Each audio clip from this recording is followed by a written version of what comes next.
সুমাইয়া, তোমার ভাইয়ের বউ বাপের বাড়ি থেকে আসছে, এবার তো মনে হয় অনেকদিন থাকলো। হ্যাঁ, আসছে।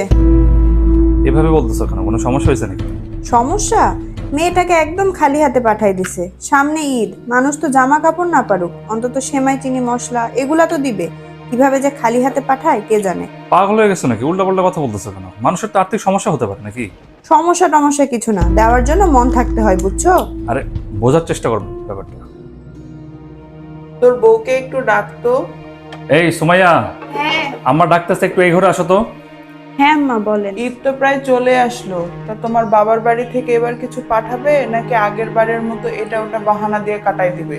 আম্মা, জানেনই তো আব্বার শরীর বেশি ভালো না, চিকিৎসার পেছনে অনেক টাকা খরচ করতে হয়। আম্মা, আমার বাসায় কি জিনিসের কমতি পড়ছে যে আমার শ্বশুর বাড়ি থেকে জিনিস আনাতে হবে? আর এইসব জিনিসের জন্য বাড়ির বউকে প্রেশার দেওয়া কিন্তু আমি একদম পছন্দ করি না। তোর বউকে কিছু বললেই তোর গায়ে লাগে। থাক, আমি আর কিছু বলবো না।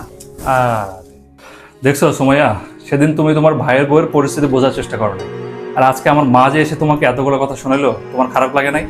আর তুমি যে তোমার ভাইয়ের বউকে এতগুলো কথা শোনাইছিলা, ওর কেমন লাগছে? হ্যাঁ, শোনো সুমাইয়া, তোমাকে একটা কথা বলি, প্রকৃতির বিচার বলেও একটা কথা আছে।